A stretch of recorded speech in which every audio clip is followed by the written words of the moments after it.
اعوذ باللہ من الشیطان الرجیم بسم اللہ الرحمن الرحیم الحمد للہ رب العالمین الرحمن الرحیم مالک یوم الدین ایاک نعبد و ایاک نستعین اہدنا الصراط المستقیم صراط الذین انعمت علیہم غیر المغضوب علیہم ولا الضالین بسم اللہ الرحمن الرحیم اللہم صلی علی سیدنا و شفیعنا و نبینا و حبیبنا ابو القاسم محمد اللہم صلی علی محمد و علی آل محمد وبارک وسلم بسم اللہ الرحمن الرحیم الحمد للہ الذی ہدانا لہذا وما کننا لنہتدی لولا ان ہدانا اللہ۔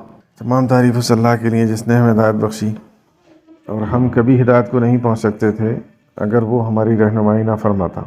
ان آیات کا سلیکشن اس وجہ سے میں نے کیا ہے کہ اسٹڈی کے دوران مجھے محسوس ہوا کہ یہ بہت امپورٹنٹ ہے سمجھنا ان آیات کو۔ اس کی وجہ یہ ہے کہ ان آیات میں جن برائیوں کا ذکر ہوا ہے وہ ہمارے معاشرے میں بہت عام ہے اور ہم ان کو برائی نہیں سمجھتے عام طور سے، اور اس کو صراحتاً اللہ تبارک و تعالیٰ نے قرآن مجید میں ارشاد فرما کر اس کی اہمیت بہت زیادہ بڑھا دی۔ تو یہ ہمیں ریئلائز کرنا چاہیے کہ یہ چھوٹی چیزیں نہیں ہیں جن کے تعلق سے پریسائزلی اللہ تبارک و تعالیٰ نے منع فرمایا، اور وہ بالکل سارے کام ہیں جن کا ذکر ہے، جن کی ممانعت آئی ہے ان آیات میں، وہ سارے وہ کام ہیں جو معاشرتی ہیں، یعنی جو ہمارے سوشل انٹریکشنز میں آتے ہیں۔ سوشل انٹریکشن میں آنے والے ویسے بھی جو امور ہیں وہ بہت زیادہ اہمیت کے حامل ہوتے ہیں، اس لیے کیونکہ سب سے زیادہ جو فساد پھیلتا ہے وہ انہی باتوں سے پھیلتا ہے جو معاشرتی اصولوں کو ہم نظر انداز کر دیتے ہیں۔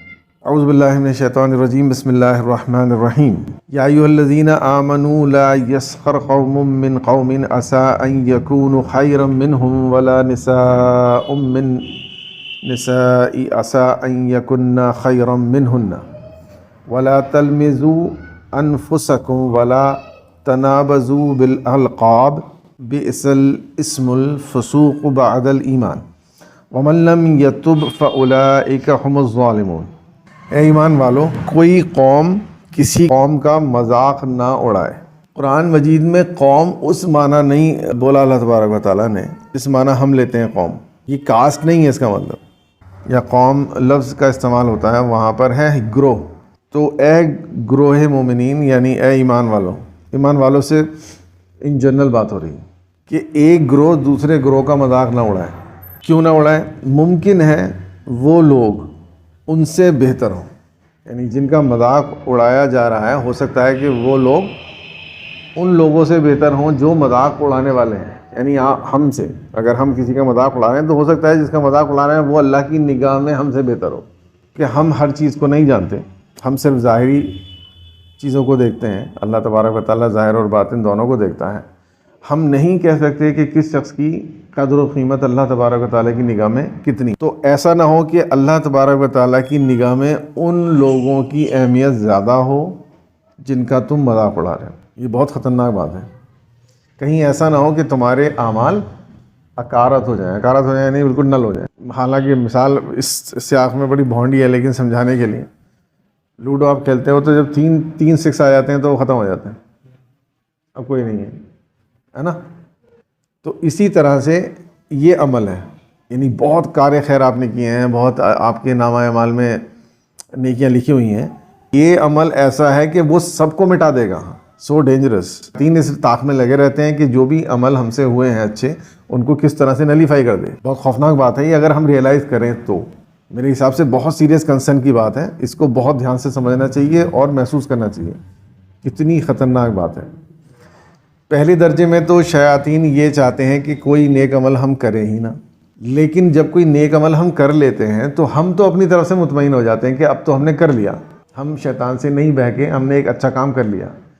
لیکن ہم اس بات سے تھوڑا لاپرواہ ہو جاتے ہیں کہ شیاطین کا بی پلان سٹارٹ ہوا۔ بی پلان کیا ہے؟ بی پلان یہ ہے کہ وہ کوئی ایسا کام ہم سے کروا سکتے ہیں جس سے ہمارے یہ پچھلے جو نیکیاں ہیں وہ ختم ہو جائیں، اور ہم لاپرواہی میں خدا نخواستہ کسی ایسے شخص کا مذاق اڑا دیں، کسی ایسے گروہ کا مذاق اڑا دیں جو اللہ کی نگاہ میں ہم سے بہتر ہو۔ بھلے ہی ہم اس کو غلط سمجھتے ہوں، لیکن اللہ کی نگاہ میں سارے آسپیکٹس کو مد نظر رکھتے ہوئے اللہ تعالیٰ ہم سے زیادہ پسند کرتا ہے اس شخص کو یا اس گروہ کو۔ تو سارے اعمال جو ہم نے پیچھے کیے ہیں، شیطان بہت آسانی سے اس وسوسے سے، کیونکہ ظاہر ہے کہ وہ جب برائی کروائے گا اور کسی دوسرے شخص پہ ہنسوائے گا یا قوم پہ ہنسوائے گا تو وہ وسوسہ ہی کرے گا، اور ہم اگر اس کو چیک نہیں کر پائے، ہم اس بات کو محسوس نہیں کر پائے کہ وسوسہ ہے، کیونکہ اپنے آپ میرے لیے جو وسوسہ ہوتا ہے وہ میں آسانی سے نہیں جج کر پاتا، الا یہ کہ میں بہت زیادہ کانشیس رہوں اپنی لائف میں ہر لمحہ، اور اتنا زیادہ کانشیس ہم لوگوں میں سے بہت کم لوگ رہتے ہیں کہ جو یہ پہچان لیں کہ ہم اس ٹائم وسوسے کا شکار ہیں۔ تو اللہ تبارک و تعالیٰ نے اتنی وارن کیا ہے کہ بھائی تمہیں یہ دماغ میں رکھنا ہے ہر ٹائم کہ یہ بہت خطرناک بات ہے۔ اس سے بھی خطرناک ایک روایت ہے حضرت علی رضی اللہ تعالیٰ عنہ کے حوالے سے۔ حضرت علی نے فرمایا کہ شیطان کا سب سے خطرناک حملہ یہ ہے کہ وہ انسان کو 99 کام اچھے کرنے دیتا ہے اور 100واں کام اس کو ایسا کروا دیتا ہے جس سے وہ 99 کام ختم ہو جاتے ہیں۔ تو یہ اسی لیے ساری روایتیں اور احادیث مبارکہ اور آیات اللہ تبارک و تعالیٰ کے کلام میں ہمیں ملتی ہیں اور ہمیں عطا کی گئی ہیں تاکہ ہم اس سے کانشیس رہیں۔ ہم کانشیس بہت کم رہتے ہیں، جیسا میں محسوس کرتا ہوں، اکثر یہ غلطیاں کرتے ہیں۔ ہم کبھی بھی بغیر کسی سنجیدگی کے ساتھ کسی کا بھی مذاق اڑا دیتے ہیں۔ ہمیں کیا معلوم، ہم اسے غلط سمجھ رہے ہیں، مذاق کے قابل سمجھ رہے ہیں، لیکن اللہ تعالیٰ کی نگاہ میں اس کی عزت ہو ہم سے زیادہ وقت ہو اس کی، تو بہتر یہ ہے کہ کسی کا ہی مذاق نہ اڑائیں۔ یہ طے کر لیں کہ ہمیں آج کے بعد کبھی کسی کا مذاق نہیں اڑانا، چاہے کتنی بھی ہمیں بھونڈی بات لگے، کیسی بھی بات لگے، ہو سکتا ہے کہ اس کا کوئی اسپیکٹ ہو۔ تو یہاں سامنے سے یہ ایک چیز حرام ہو گئی، یعنی حرام کس کو کہتے ہیں؟ جس کو اللہ تبارک و تعالیٰ سامنے سے منع کر دے، ایسا مت کرو کو۔ آپ خود اس بات کو فیل کر رہے ہوگے کہ یہ چیز ہمارے معاشرے میں بہت ہی زیادہ عام ہے اور ہم بہت اس کو لائٹ لیتے ہیں، بہت ہی ہلکا لیتے ہیں، جبکہ ہلکا لینے کی بات نہیں ہے جب قرآن مجید میں صراحتاً اللہ تعالیٰ نے اس کا ذکر فرمایا ہے۔ اے ایمان والو، کوئی قوم کسی قوم کا مذاق نہ اڑائے۔ ممکن ہے کہ وہ لوگ ان سے بہتر ہوں، اور نہ عورتیں ہی دوسری عورتوں کا مذاق اڑائیں۔ یعنی کہ آپ سوچو گریوٹی کہ اللہ تعالیٰ مردوں کا نام لے کر الگ، عورتوں کا نام لے کر الگ، اس عمل سے منع کر رہا ہے۔ اتنا ہی کافی تھا، کہہ دیتا کہ یہ مذاق مت اڑاؤ جنرل۔ لیکن جب اللہ تبارک و تعالیٰ پریسائزلی کہہ رہا ہے اے لوگوں، اے آدمیوں، اے عورتوں، تو اس کا مطلب اس کی زیادہ گریوٹی ہو جاتی ہے، بہت زیادہ، کہ کہیں ایسا نہ ہو کہ کسی کو یہ مغالطہ ہو جائے کہ یہ مردوں کے لیے ہے، عورتوں کے لیے نہیں ہے، یا کسی کو یہ مغالطہ نہ ہو جائے کہ یہ عورتوں کے لیے مردوں کے لیے نہیں ہے۔ اس لیے اللہ تعالیٰ نے کیٹیگوریکلی بتایا کہ اے مردوں، اے عورتوں۔ اس کی سنگینی ہم سمجھ سکتے ہیں اس تعلق سے۔ اور نہ عورتیں ہی دوسری عورتوں کا مذاق اڑائیں۔ ممکن ہے وہی عورتیں جن کا مذاق اڑایا جا رہا ہے تم سے بہتر ہوں۔ آگے ارشاد فرمایا اللہ تبارک و تعالیٰ نے وَلَا تَلْمِزُوا أَنفُسَكُمْ وَلَا تَنَابَزُوا بِالْأَلْقَابِ، اور نہ آپس میں طعنہ زنی اور الزام تراشی کیا کرو۔ یہ بہت کامن، ہم کمنٹس کو اسمارٹنیس سمجھتے ہیں، ہم کمنٹ کرنے کو، اپنی بات کو گھما پھرا کر کہنے کو یہ سمجھتے ہیں کہ ہم بہت انٹیلیجنٹ ہیں، ہم نے بات بھی کہہ دی اور بات ایسی کہی کہ وہ ہمیں پکڑ بھی نہیں سکتا۔ ہم کسی کو کوئی بات کہنا چاہیں گے تو سیدھے نہیں بولیں گے کہ تمہارے اندر یہ خرابی ہے یا مجھے تمہاری بات بری لگتی ہے، ہم اتنا گھما کے اس کو کہیں گے جس کو ہم عام الفاظ میں طنز کہتے ہیں۔ یعنی جو بات ہو اسٹریٹ فارورڈ کہو، گھما پھرا کے مت کہو، یہ اللہ تعالیٰ کو پسند نہیں ہے۔ اور الزام تراشی کسے کہتے ہیں؟ کہ کوئی بھی کام ہو گیا آپ سے، مجھ سے یا آپ سے غلط، اب میں اس کو اپنے سے اتار کے آپ کے اوپر منڈ دوں، ان کے اوپر منڈ دوں کہ غلطی میری تھوڑی ہے، انہوں نے ایسا کرا تھا تو اس کی وجہ نتیجے میں ایسا ہو گیا، حالانکہ وہ غلطی میری تھی۔ یا میرا بچہ ہے، کسی اپنے دوست کے ساتھ ٹہلنے گیا، کسی پکنک پر گیا، ٹور پر گیا، وہاں اس کی چوٹ لگ گئی، وہ انجرڈ ہو گیا، ہاسپٹلائزڈ ہو گیا۔ اب لوگ مجھ سے پوچھ رہے ہیں تو میں سارا الزام اس کے دوست پہ رہ رہا ہوں، یار وہ تو کہیں بھی نہیں جاتا، تو بہت ہی سیدھا سادہ آدمی گھر سے بھی نہیں نکلتا، وہ جو ہے نا اس کا دوست، ساری خرافات کی جڑ وہ ہے۔ یہ اکثر کرتے ہیں ہم لوگ حرکت، اپنی اولاد کی جو کمیاں ہیں اور ان کی غلطیاں ہیں وہ دوسروں کے بچوں پر منڈ دیتے ہیں بڑی آسانی۔ اس کو کہتے ہیں الزام تراشی۔ اور نہ ایک دوسرے کے برے نام رکھا کرو۔ This is so common.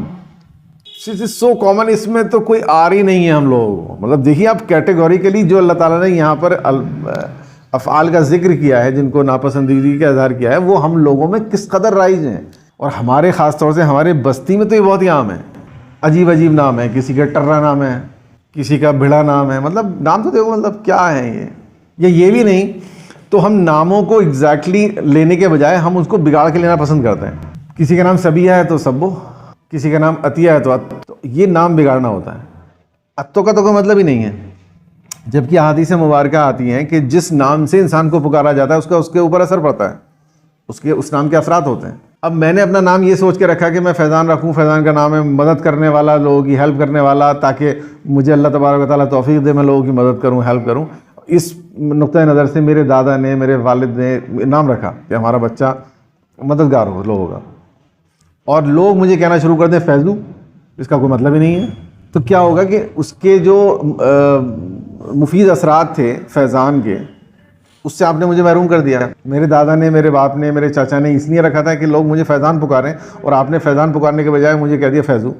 تو یہ ہمارے یہاں چلن عام ہے بالکل، اس کو اللہ تعالیٰ نے صراحتاً منع کیا ہے کہ برے نام سے ایک دوسرے کو مت پکارو، اور جس نے توبہ نہیں کی سو وہی لوگ ظالم ہیں۔ اور اگر تم لوگ جو یہ بات سن رہے ہو، تم اب بھی بات نہیں آتے ہو ایسا کرنے سے، تو تم ہی ظالم ہو۔ اللہ تعالیٰ کہہ رہا ہے تم ہی ظالم ہو۔ اور اللہ تبارک و تعالیٰ ایک جگہ فرماتا ہے کہ اللہ تعالیٰ ظالم کو ہدایت نہیں دیتا۔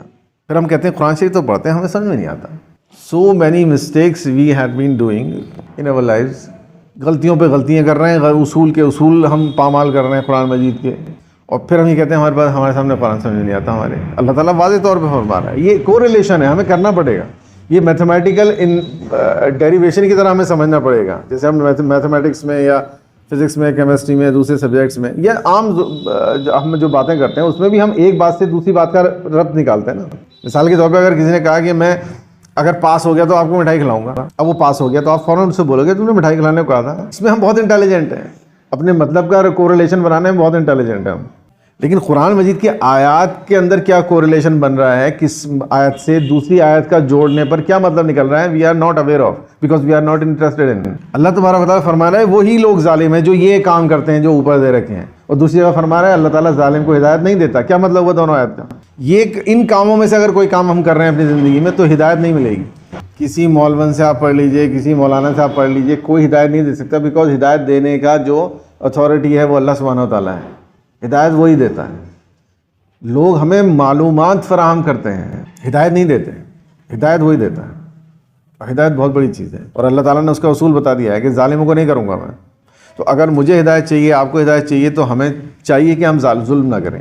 لیکن مسئلہ کیا ہے، ہم جہاں یہ پڑھتے ہیں کہ ہم اللہ تبارک و تعالیٰ ظالموں کو ہدایت نہیں دیتا، تو ہم یہ سمجھتے ہیں کہ ظلم کا جو ایک عام مفہوم ہم لیتے ہیں کہ ظلم کا مطلب ہوتا ہے کسی کی زمین دبا لی، کسی کے پیسے نہیں دیے، کسی کا حصہ نہیں دیا گھر میں، یہ ظلم ہو گیا صاحب۔ بنا وجہ کسی کو پیٹ دیا، بنا وجہ کسی کو مار دیا، یہ ظلم ہو گیا۔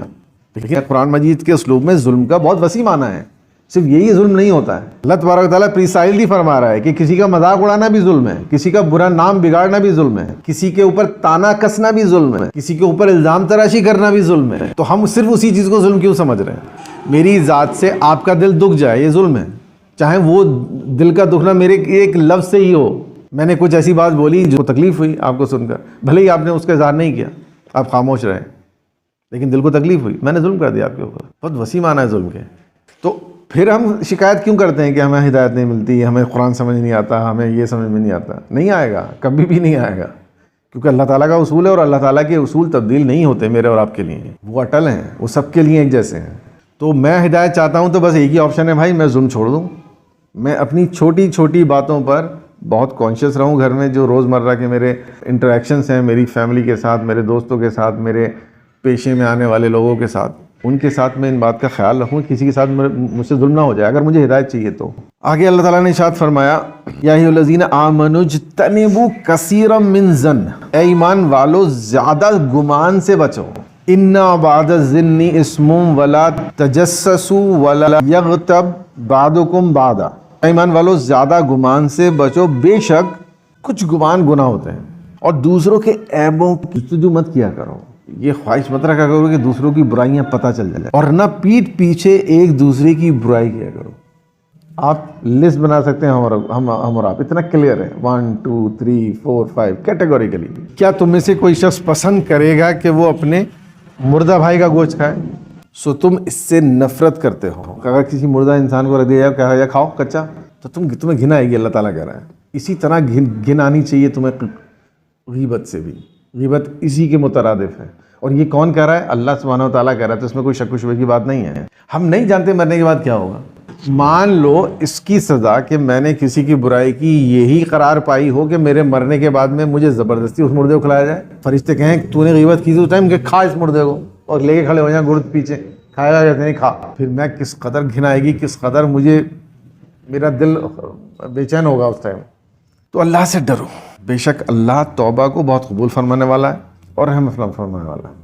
اگر ابھی تک تم سے جو غلطیاں ہوئی ہیں, تم نے ان افعال کو, یہ جو باتوں کا ذکر ہوا ہے, یہ غلطیاں تم نے ابھی تک کی ہیں, کوئی بات نہیں, کیونکہ اللہ تعالیٰ غفور الرحیم ہے, بے حد رحم فرمانے والا ہے. تم توبہ کر لو, میں معاف کر دوں گا. تو یہاں تھوڑا سا اس کی ڈیٹیل, جیسے ہم نے اوپر بات کی, تھوڑا سا سمجھانے کے لیے اللہ تعالیٰ نے فرمایا اے ایمان والو زیادہ تر گمان سے بچو, زیادہ گمان سے بچو. گمان کس کو کہتے ہیں؟ Is that clear to you or not?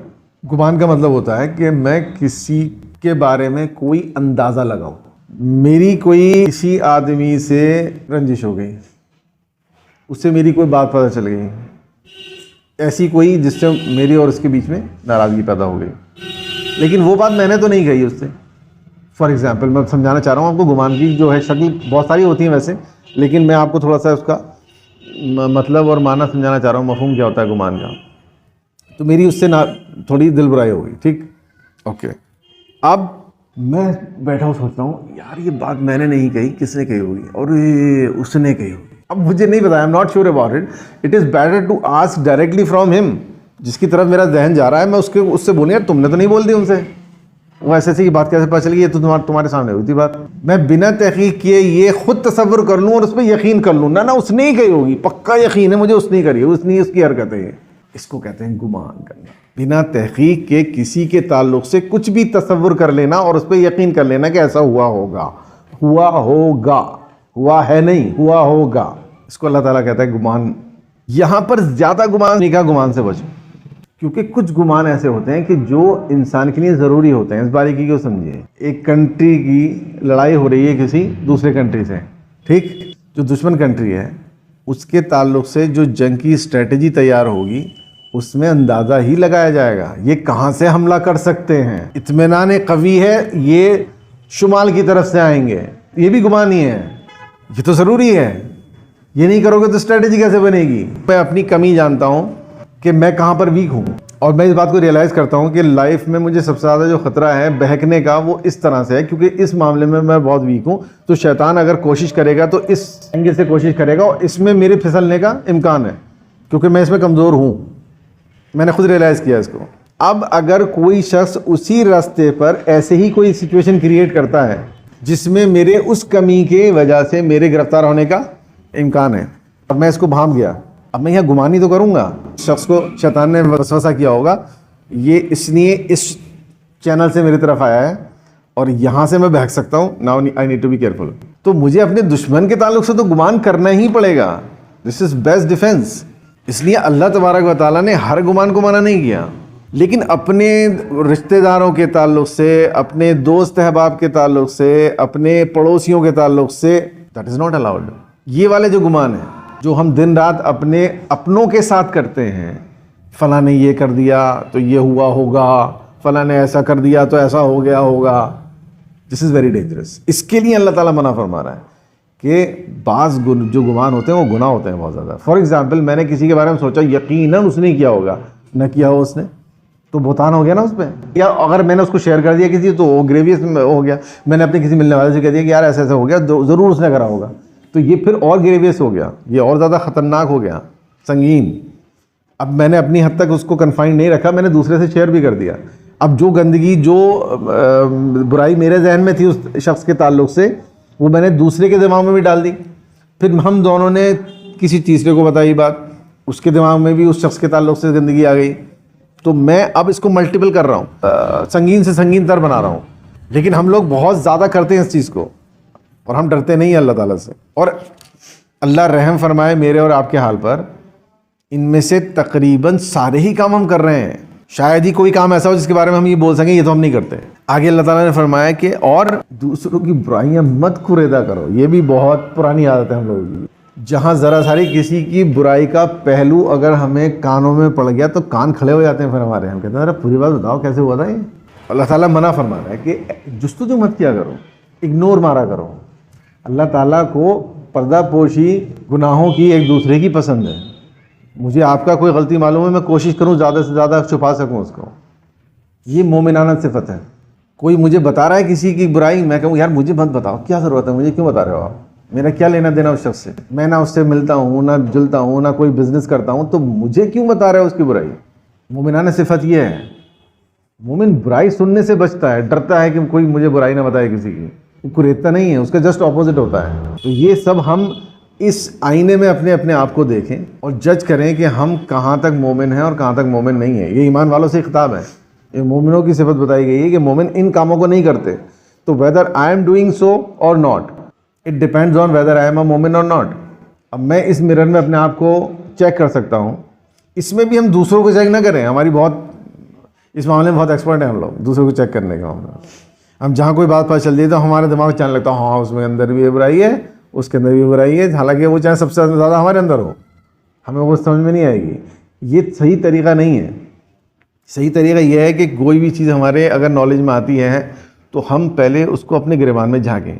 پہلے ہی نہیں بلکہ جھانکیں اپنے گریبان میں. دوسرے کے گریبان میں جھانکنے کی ضرورت نہیں ہے, وہ خود جھانک لے گا اپنے گریبان میں جب اس آیت کو پڑھے گا. تو مجھے تو میرا کام تو یہ ہے کہ میں اپنے آپ کو انالائز کروں, سیلف انالیسس کروں کہ یہ برائی خدا نہ خواستہ میرے اندر تو نہیں ہے, اور اگر ہے تو بہت خطرے کی گھنٹی ہے. پھر اللہ تبارک و تعالیٰ اس کو حرام قرار دے رہا ہے. اور جستجو برائی کی نہیں ہوتی, خالی رازوں کی بھی ہوتی ہے. اس کو اللہ تعالیٰ منع فرما رہا ہے. جستجو مت کرو. جو اتفاقاً تمہیں پتہ چل جائے کوئی کام ایسا ہے تم نے خود ہوتے ہوئے دیکھ لیا, تمہاری انٹینشن نہیں تھی, آگے فرمایا گا, اور نہ پیٹ پیچھے ایک دوسرے کی برائی کرے. کوئی کام بھی ایسا نہیں ہے جو ہم اس کو نیگیٹ کر سکیں, ہاں یہ تو نہیں کرتے, ہم خوب دبا کے کرتے ہیں ایک دوسرے کی برائی. اگر مجھے کوئی بات آپ کے اندر بری لگی تو میں صرف آپ سے کہوں, اسلام صرف اس کی اجازت دیتا ہے کہ میں آپ سے کہہ سکتا ہوں. ان باتوں کا یہ لاسٹ تقریباً ہے بات جس کی مثال اللہ تعالیٰ نے بہت شدت کے ساتھ یہ دی ہے کہ یہ ایسے ہی ہے کہ تم پسند کرو گے کہ تم اپنے مردہ بھائی کا گوشت کھاؤ, سو تم اس سے نفرت کرتے ہو. تو گویا کہ تمہیں ایسے ہی نفرت ہونی چاہیے ایک دوسرے کی برائی کرنے سے بھی جیسے تم مردہ آدمی انسان کی گوشت کھانے سے نفرت ہے. اور اللہ تبارک و تعالیٰ سے ڈرو. زبانی جمع خرچ تم بہت کرتے ہو کہ اللہ بہت بڑا ہے اور اللہ رحیم ہے اور اللہ تعالیٰ جبار بھی ہے اور قہار بھی ہے, سب کچھ ہے, لیکن کریں گے وہی جہاں جو کر رہے ہیں, پرنالہ وہیں گرے گا جہاں گر رہا تھا. تو یہ کوئی ڈر نہیں ہوتا. اللہ تبارک و تعالیٰ سے ڈرنے کا مطلب یہ ہے کہ اس کی مرضی سے رائی کے دانے کے برابر بھی انحراف نہ ہو ممکن میرے لیے. اگر واقعتاً میں اپنے قول میں سچا ہوں, میں کہہ رہا ہوں اللہ سے ڈرتا ہوں, لیکن یار کیا کروں, محلے والے زور ڈال رہے ہیں ایسا کریں, ارے کیا کروں یار, جو دوست احباب ہیں وہ نہیں مان رہے, اوقات نہیں ہے محلے والوں کی اور دوست احباب کی. اگر میں ٹرو سینس میں اللہ سے ڈرتا ہوں تو ذات اللہ تبارک و تعالیٰ کی ذات سوچنے سے بعید ہے کہ میں کیسے اس کا مقابلہ کر سکتا ہوں کسی انسان سے. تو اس کا مطلب یہی ہے سیدھا میں سالی زبانی جمع خرچ کر رہا ہوں, میں کوئی ڈرتا ہوتا نہیں ہوں. حضرت علی کا ایک قول میں کل اپنے گھر میں شیئر کر رہا تھا, ڈائری میں مجھے ملا تھا, چھوٹا سا قول ہے, وہ اسی بات کو تھوڑا سا واضح کرتا ہے جو بات چل رہی ہے. جس شخص کو جنت کے لہلہاتے باغ اور دوزخ کی بھڑکتی ہوئی آگ یاد ہو, اس کے لیے دنیا میں کوئی بھی چیز قابل ذکر نہیں ہے. کسی چیز کی پھر اہمیت نہیں رہتی انسان کی لائف میں. اگر ان ٹرو سینس آدمی دوزخ کی آگ کو تصور کر پا رہا ہو, جنت کے ان باغات کو تصور کر پا رہا ہو. مسئلہ تو یہی ہے, ہمارے زبان پہ جو ہوتا ہے ہم پریکٹیکلی اس میں بہت کمزور ہوتے ہیں. ہم لفاظ تو بہت بڑے ہیں, بہت لمبی لمبی زبانیں ہماری, باتیں کرنے میں تو کوئی نہیں جیت سکتا. تو زبان سے تو ہم مواعظ ہیں, بہت پکے والے ہیں, مسلمان مومن پتہ نہیں کیا کیا ہیں. لیکن ضرورت ہے اس بات کی کہ ہم اپنے آپ کو مرنے سے پہلے, کیونکہ ابھی موقع ہے بھائی, مرنے کے بعد پھر کوئی یو ٹرن نہیں ہے, تو ہمیں چاہیے کہ ہم اپنے آپ کو انالائز کریں ایک ایک کر کے, ایک ایک خرابی ایک ایک اچھائی دیکھیں کہ کہیں ایسا نہ ہو خدا نہ خواستہ کہ کوئی برائی ہمارے اندر پنپ رہی ہے اور اس کو ہم جج نہ کریں, اس کو ہم چیک نہ کر پائیں اور اس کو ایسے ہی لے کے چلے جائیں, بہت خسارہ ہو جائے گا. دوسری بات یہاں پر یہ آپ کے سامنے بات رکھنا بہت ضروری ہے کہ برائی جو ہوتی ہے نا اس کی جڑیں ہو جاتی ہیں, اس کے آپ کے میرے اور وجود میں جڑیں ہو جاتی ہیں. یعنی کوئی برائی اگر بہت دن تک میرے اندر رہے, پھر باوجود اس کے کہ میں اس کو یہ ریئلائز بھی کروں کہ یہ غلطی ہے, لیکن میں آسانی سے اس سے پیچھا نہیں چھڑا سکتا. It's a hard core truth. تو بہتر یہ ہے کہ برائی کو پنپنے ہی نہ دیا جائے. جیسے آپ جانتے ہو کہ جب کوئی پودا لگایا جاتا ہے تو وہ ایک چھوٹا سا بچہ بھی اس کو اکھاڑ لیتا ہے, اتنا وہ نازک ہوتا ہے, اس کو اکھاڑنا کوئی مشکل کام نہیں ہے. لیکن اگر وہ 1 سال پنپ گیا, اب اس بچے کے بس کی بات تو نہیں ہے اس کو اکھاڑ پائے. ہاں کوئی بڑا آدمی اکھاڑ سکتا ہے.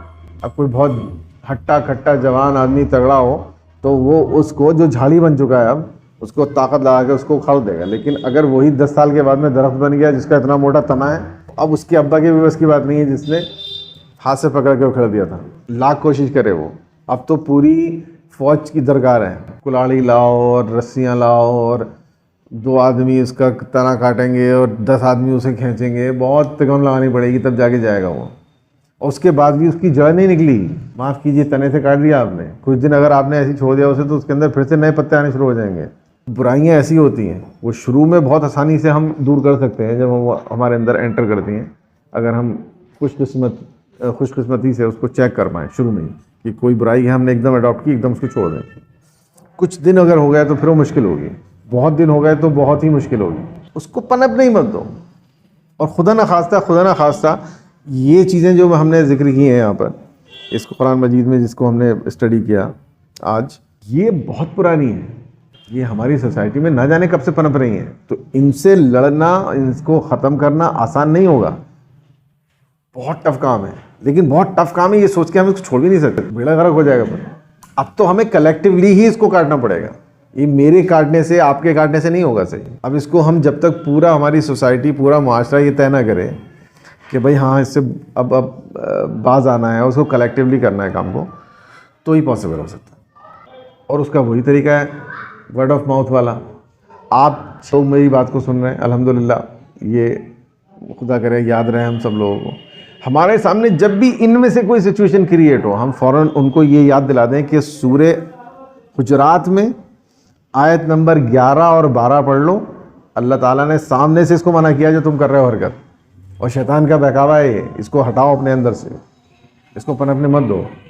وہ جس کو میں نے ٹوکا ہے پھر اور لوگوں کو, جتنے لوگوں کو ہم وارن کریں گے, ہم یاد دلائیں گے الحمدللہ, وہ پھر اپنے متعلقین کو یاد دلائیں گے. اس طرح سے یہ ایک چیز پھیل سکتی ہے. اور جب ان میجورٹی پوری سوسائٹی کے اندر, پوری سوسائٹی سے مطلب کبھی بھی 100% نہیں ہوتا, یہ واضح رہے آپ کے سامنے. تو یہ شیطان ہمیں یہ فریب دے کے مایوس کر دینا چاہتا ہے کہ کیسے ہو جائے گا ہر انسان سچا بن جائے, کیسے ہو جائے گا کوئی انسان کسی کی برائی نہ کرے, کیسا ہو جائے گا کہ کوئی انسان کسی کی غیبت نہ کرے. کسی سوسائٹی کے اندر 100% سچے کبھی نہیں تھے. ایون رسول اللہ صلی اللہ تعالیٰ علیہ وسلم کے زمانے میں سچے نہیں تھے. تو ہم کون سی کس کھیت کی مولی ہیں بھائی؟ ہم کیسے ایکسپیکٹ کر سکتے ہیں پوری سوسائٹی میں ہر آدمی سچا بن جائے گا؟ لیکن سوسائٹی کا اطلاق میجورٹی پہ ہوتا ہے.